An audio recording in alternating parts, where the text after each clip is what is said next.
Dans les villes, quel sera le premier véhicule permettant vraiment de réduire la pollution?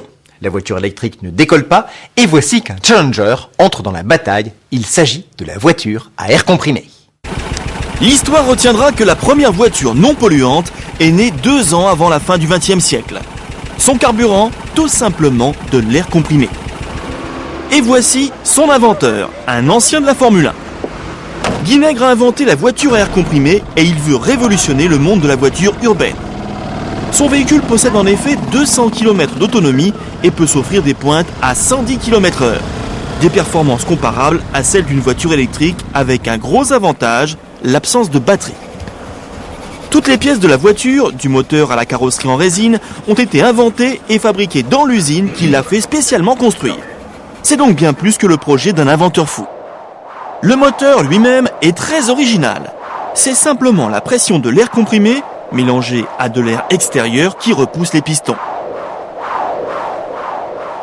Ainsi, la fumée qui sort de ce pot d'échappement, c'est uniquement de la vapeur d'eau, créée par le refroidissement de l'air humide. Autre innovation, des dispositifs récupérateurs d'énergie pour augmenter l'autonomie. Oui, on essaye de récupérer un maximum d'énergie. Chaque fois qu'on freine, on va, en freinant, recomprimer de l'air et le réutiliser tout de suite pour réaccélérer. On a des systèmes comme ça, récupération d'énergie thermique ambiante, qui nous permettent d'aller quand même assez loin, puisque l'autonomie finale sera d'environ 200 km en ville, en cycle urbain. Ensuite, il faudra faire le plein. Pas de longue recharge comme pour une voiture électrique. Remplir son réservoir d'air comprimé dans une station-service spécialisée ne prend que 3 minutes. Coût 10 francs, c'est 10 fois moins cher au kilomètre qu'une voiture à essence. Tout cela paraît presque trop beau pour être vrai. La première voiture qui sera utilisée à la fin du premier trimestre de l'an 2000.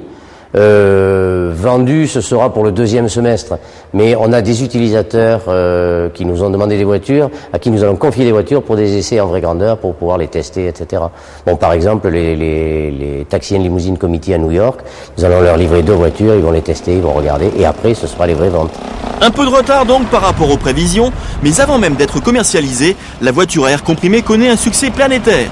Dans le monde entier, on s'est intéressé à cette invention. Nous avons vendu 5 usines au Mexique.